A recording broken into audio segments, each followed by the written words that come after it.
The cockpit of the B-17 Flying Fortress trembled with mechanical violence at 25,000 feet above occupied Europe. Inside, Second Lieutenant James Crawford had been awake for 32 hours. His eyes burned from scanning the hostile skies. His fingers cramped around the control yoke, and his body screamed for rest that would not come. But Crawford was not fighting sleep through willpower alone. In his flight suit pocket sat a small tin of white tablets, issued by his own commanding officer, each pill containing a promise that seemed too good to be true.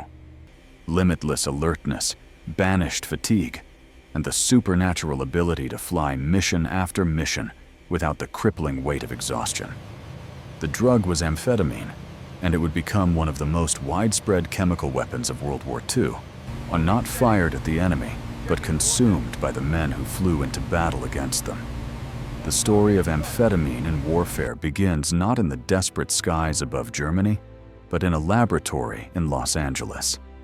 In 1887, Romanian chemist Lazar Edeleanu first synthesized amphetamine, but the compound languished in obscurity for decades, a chemical curiosity without apparent purpose. It was not until 1929 that American pharmacologist Gordon Alice rediscovered the substance while searching for a synthetic substitute for ephedrine, a natural stimulant used to treat asthma. What Alice found was far more potent than he anticipated.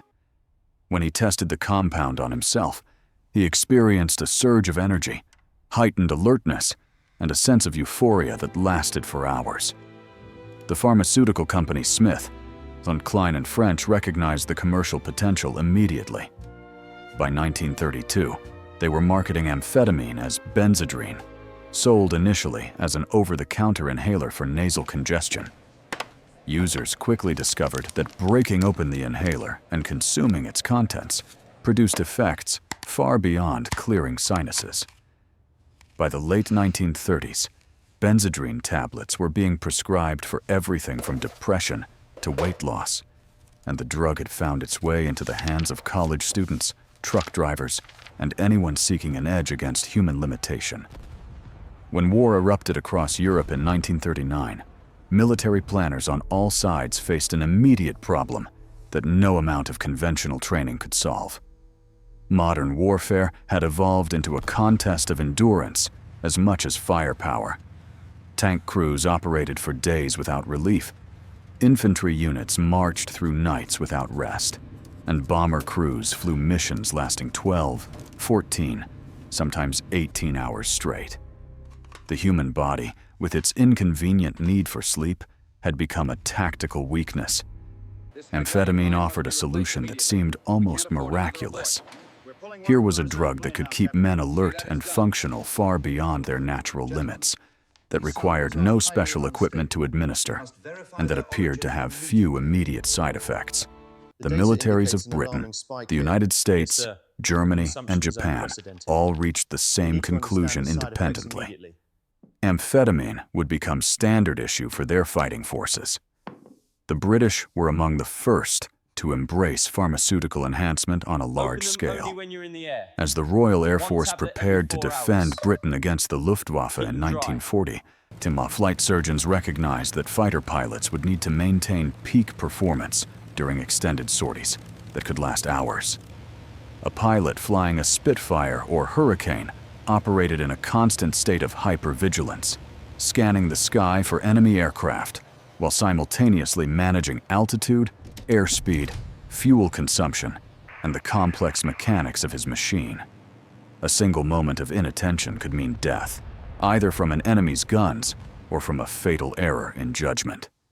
The RAF began issuing Benzedrine tablets to its pilots before the Battle of Britain, and the practice continued throughout the war. Pilots took the drug before long reconnaissance missions, during extended combat air patrols, and especially during night operations, when the natural circadian rhythm pushed the body toward sleep. The official dosage was 5 milligrams, but many pilots took far more, chasing the drug's effects as tolerance built, and the initial euphoria gave way to the simple need to stay conscious. American forces adopted amphetamine with equal enthusiasm. The United States Army Air Forces faced a unique challenge in the strategic bombing campaign against Germany and Japan. Daylight bombing runs over Europe required crews to fly from bases in England to targets deep in occupied territory, navigate through walls of anti-aircraft fire, drop their payloads with precision, and then fly home, often with wounded crew members and damaged aircraft. These missions could last 10 hours or more, and crews flew them repeatedly, sometimes several times a week. The physical and mental demands were extraordinary. A bombardier needed steady hands and perfect concentration to sight his targets. A pilot needed to maintain formation while evading flak and fighter attacks. A navigator needed to calculate courses with mathematical precision while the aircraft bucked and shuddered around him. Fatigue was not merely uncomfortable, it was lethal. The Army Air Forces began distributing amphetamine tablets, which air crews called "go pills," as early as 1942. The standard issue was a small tin containing benzedrine tablets, 5 or 10 milligrams each, along with instructions for use. Officially, the drug was to be taken only under a flight surgeon's supervision, and only when operationally necessary. In practice, the decision of when to take amphetamine was often left to individual crew members, who developed their own protocols based on mission length, anticipated difficulty, and personal experience with the drug. Some men took a single tablet before takeoff. Others waited until midway through the mission, when natural energy reserves began to flag. A few consumed multiple doses throughout the flight, maintaining a state of artificial alertness from wheels up to touchdown. The effects were exactly as advertised. Men who had been awake for a day and a half found themselves suddenly sharp and focused. Trembling hands steadied. Drooping eyelids snapped open. The fog of exhaustion lifted, replaced by a crystalline clarity that felt superhuman. Pilots reported being able to fly with precision long after they should have been too tired to function. Bombardiers described hitting targets they would normally have missed. Navigators calculated complex courses without error, despite operating on no sleep. For military planners, the results seemed to justify the risks. Amphetamine allowed smaller crews to fly more missions with greater effectiveness, multiplying combat power without requiring additional personnel or aircraft. But the drug's benefits came with a price that only revealed itself over time. Amphetamine does not eliminate the need for sleep. It merely masks the symptoms of fatigue. The human brain still accumulates the neurological debt of wakefulness, even if the conscious mind no longer registers exhaustion. After the initial surge of energy faded, usually after several hours, users experienced a crash characterized by profound weariness, depression, and irritability. Pilots who had flown home on amphetamine's artificial energy sometimes found themselves unable to land safely once the drug wore off. The crew members became snappish and aggressive with one another, their nerves frayed by the chemical whiplash. Some men developed dependencies, taking more and more pills to achieve the same effects, while others experienced paranoia, hallucinations, and psychotic breaks. The most insidious danger was not the drug itself, but the way it encouraged men to ignore their body's warnings. Under normal circumstances, fatigue forces rest. A pilot too tired to fly safely will make errors that warn him to land. But amphetamine silences those warnings, allowing men to continue operating long past the point where their judgment and reflexes have become dangerously impaired. There are documented cases of bomber crews so exhausted that they forgot to lower their landing gear, forgot to check fuel levels, and forgot basic procedures they had performed thousands of times. The amphetamine told them they were alert and capable. Their neurons, starved of sleep, told a different story. The drug's use was not limited to air crews. Amphetamine spread throughout the American military like an invisible contagion.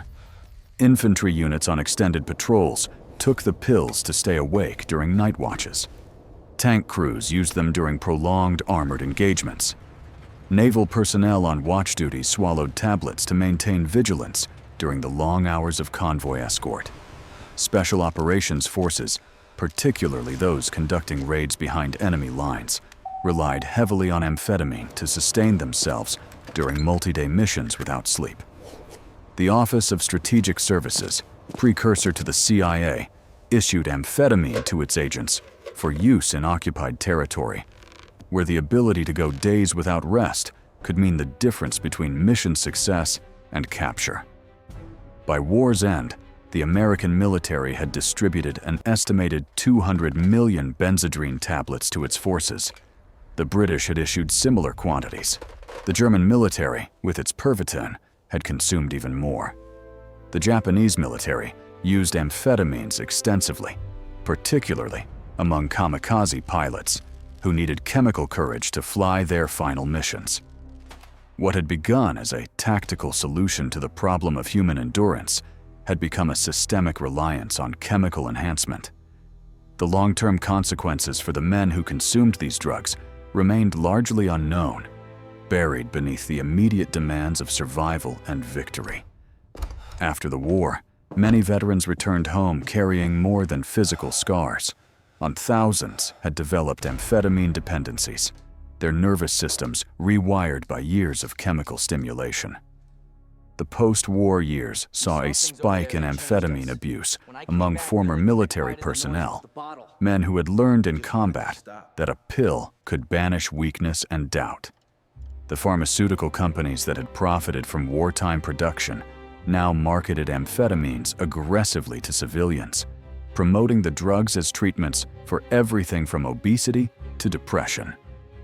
It would take decades for the medical community to fully understand the dangers of amphetamine addiction, and longer still to regulate the substances that had once been handed out freely to soldiers.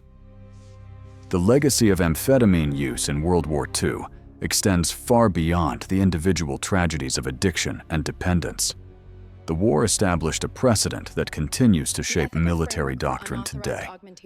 The idea that pharmacological enhancement is an acceptable and necessary tool of modern warfare. Every major military now maintains stockpiles of stimulants for use in combat operations. American fighter pilots flying missions over Iraq and Afghanistan were issued modafinil, a newer wakefulness-promoting drug, marketed as safer than traditional amphetamines. The ethical questions raised by this practice remain unresolved. At what point does enhancing performance become coercing performance? When does giving soldiers the option to take stimulants become an implicit requirement to take them? How does society honor the sacrifice of men who were asked not only to risk their lives, but to alter their brain chemistry for the sake of military effectiveness? The story of amphetamine in World War II is ultimately a story about the lengths to which nations will go to gain advantage in war, and the price paid by the individuals asked to bear that advantage in their bodies. Lieutenant Crawford, flying his B-17 over Germany with amphetamine sharpening his senses, represented a new kind of warrior, one whose courage was supplemented by chemistry, whose endurance was purchased at a pharmacy. He and hundreds of thousands like him won the war, but they did so while consuming a substance that many would spend the rest of their lives trying to quit. The white tablets in the tin seemed like a miracle when exhaustion threatened to drag men from the sky. In the cold light of peace, they revealed themselves as something more complicated, a Faustian bargain that traded immediate capability for long-term cost, a chemical solution to a human problem that created problems of its own. The pilots who flew on amphetamine were heroes, but they were also guinea pigs in an experiment whose full results would not be known for generations. Their sacrifice was measured not just in combat sorties, flown and targets destroyed, but in the invisible toll taken on minds and bodies, pushed far beyond their natural limits, sustained by a drug that promised everything and quietly exacted a price that some men would pay for the rest of their lives.